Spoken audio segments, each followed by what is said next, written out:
জনগণ আপনাকে যেরকম বিপুল ম্যান্ডেট দিয়ে ক্ষমতায় বসিয়েছে, এই বিপুল ম্যান্ডেট কিন্তু বাংলাদেশে অনেককেই দেওয়া হয়েছে। বিগত শাসকদের ভুল থেকে আমাদের বর্তমান শাসকরা শিখবে। তারা যৌথ বাহিনী যেটি, সেই যৌথ বাহিনীকে নিয়ন্ত্রণ করতে পারছেন না। তাহেরি হুজুরের গাড়ি বহরের উপর হামলা হয়েছে, তো সেখানে নাকি যৌথ বাহিনী পারছে না। যৌথ বাহিনী বাড়ছে কোথায়? যৌথ বাহিনী বাড়ছে শ্রমিকের সাথে। মোহাম্মদ ইউনূস জানেন তিনি এগুলো কোনো বিষয়ে ওয়াকিফাল না এমন না, কিন্তু তার বিষয়ে ওই ফেসবুকে একটা যোগ ঘোরাঘুরি করতেছে।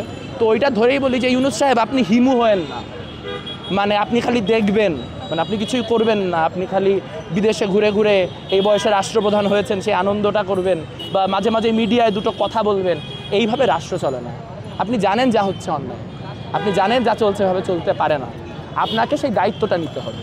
জনগণ আপনাকে যেরকম বিপুল ম্যান্ডেট দিয়ে ক্ষমতায় বসিয়েছে, এই বিপুল ম্যান্ডেট কিন্তু বাংলাদেশে অনেককেই দেওয়া হয়েছে, কিন্তু সেই ম্যান্ডেট তারা কেউ রাখতে পারেননি। এবং যখন তারা ম্যান্ডেটচ্যুত হয়েছেন তখন তারা নানান মাত্রায় ভয়াবহভাবেই চ্যুত হয়েছেন। তার সবচেয়ে ভয়াবহ উদাহরণটা শেখ হাসিনা। কাজেই বিগত শাসকদের ভুল থেকে আমাদের বর্তমান শাসকরা শিখবে, তাদের সুবুদ্ধি উদয় হবে, এই আশাই আমরা করতে পারি। আর তার সাথে শ্রমিক শ্রেণীকে সংগঠিত করার যে কাজ, সেই কাজেও আমরা যারা বামপন্থী আছি আমরা সেটাতে আরও জোরালোভাবে থাকবো, এবং সেখানে আসলে জনগণকে ঐক্যবদ্ধ করার যে সংগ্রাম, সেই সংগ্রাম আমাদের জারি থাকবে। কারণ আমরা দেখেছি নানান অন্তর্ভুক্তির কথা, নানান ইনক্লুসিভিটির কথা, নানান আলাপ করা হয়েছে এই সরকার আসার পর থেকে, কিন্তু আমরা বাস্তবে মাটিতে যা দেখেছি তা সম্পূর্ণ উল্টো দেখেছি। আমরা দেখেছি যে কিভাবে করে আসলে বিভিন্ন প্রসঙ্গে যে এই বৈষম্যকে আরও বাড়িয়ে তোলা হয়েছে। আপনি দেখবেন জাতিগত বৈষম্য, আপনি দেখবেন ধর্মগত বৈষম্য, এগুলি যখন মাঠ পর্যায়ে আসলে বিভিন্ন মানুষজন বাড়িয়েছে, তখন আমরা সরকারকে এর বিরুদ্ধে কোনো অবস্থান নিতে দেখি না। তাও বোঝা যাইতে পারে যে এগুলো নিতে হয়তো তারা এখনও অপারগ, যেহেতু ব্যবস্থা জুড়ে আগের যে ফ্যাসিবাদী কাঠামো তার লোকজনই জুড়ে রয়েছে, কাজেই তারা এগুলোর সমাধান করতে পারছেন না। তারা মাজার ভাঙার, মন্দির ভাঙার, তারা বিভিন্ন আখড়ায় হামলা করার, তারা বিভিন্ন ধর্মবক্তাদের গাড়ি বহরে হামলা করার, এগুলোর সমাধান করতে পারছেন না। কিন্তু যেটা তাদের হাতে, সেইখানে আমরা তো দেখছি যে তারা যৌথ বাহিনী যেটি, সেই যৌথ বাহিনীকে নিয়ন্ত্রণ করতে পারছেন না। আমরা যখন প্রথম এই ম্যাজিস্ট্রেসি ক্ষমতা আর্মির হাতে দেওয়া হলো, তখনই আমরা বলেছিলাম যে এটা আসলে জবাবদিহিতার বাইরে চলে যাবে খুব দ্রুত, এবং তাই দেখেন আপনারা, তাই হচ্ছে যে আসল ভ্যান্ডালিজম যেখানে হচ্ছে সেখানে কিছু করতে পারছে না তারা। ঠিক আছে, কালকে আপনারা দেখেছেন যে তাহেরি হুজুরের গাড়ি বহরের উপর হামলা হয়েছে, তো সেখানে নাকি যৌথ বাহিনী পারছে না। যৌথ বাহিনী বাড়ছে কোথায়? যৌথ বাহিনী বাড়ছে শ্রমিকের সাথে। যৌথ বাহিনী করতে পারছে কি? শ্রমিকের বুকে গুলি।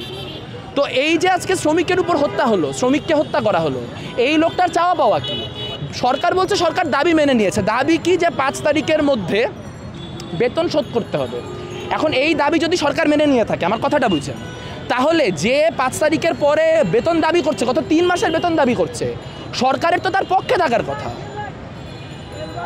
তার হাতে আক্রান্ত হওয়ার কথা মালিকের, এবং এই মালিক কে? এই মালিকের খোঁজ নিয়ে দেখেন, মণ্ডল গ্রুপ হচ্ছে আওয়ামী লীগের লোক।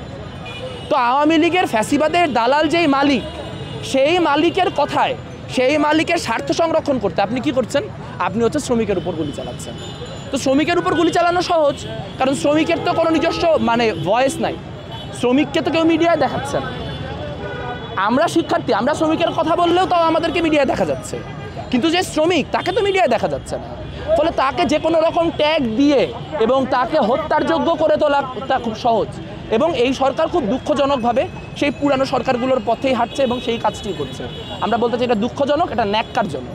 মানুষের যে দাবি, আমরা মানুষকে সে যে একজন ব্যক্তি মানুষ, বা সে যে গোষ্ঠীগতভাবে তার কিছু শ্রেণী স্বার্থ থাকতে পারে, তার কিছু গোষ্ঠীগত স্বার্থ থাকতে পারে, এটা আমরা চিন্তাই করি না। আমরা চিন্তা করি শ্রমজীবী মানুষ নামছে মানে সে নিশ্চয়ই কারো এজেন্ডা বাস্তবায়নে নামছে। আওয়ামী লীগ মনে করতো বিএনপি জামাতের এজেন্ডা বাস্তবায়নে নামছে, ইউনূস সাহেব মনে করেন যে আওয়ামী লীগের এজেন্ডা বাস্তবায়নে নামছে। কিন্তু দেখেন যে এই যে 3 মাসে এত ওলটপালট হয়ে গেল, কিন্তু যেই লোকটি গতকালকে শহীদ হলেন, সেই শ্রমিকের কিন্তু 3 মাসের বেতনটা ছিল না। শেখ হাসিনা ছিল, আন্দোলন শুরু হলো, আন্দোলন 9 দফায় গেল, 9 দফা থেকে 1 দফা হলো, শেখ হাসিনা পালালো, ইউনূস ক্ষমতায় আসলো, 2 মাস চলে গেল, কিন্তু তার কাছে বেতন পৌঁছালো না। তাহলে এই যে রাষ্ট্র ব্যবস্থা এত ইনক্লুসিভিটির কথা বলে, সে যদি মাসের 5 তারিখের মধ্যে শ্রমিকের হাতে বেতন তুলে না দিতে পারে, তাহলে এত সংবিধান পরিবর্তন, এইটা ওইটা সেটা, এত কথার কী মর্ম?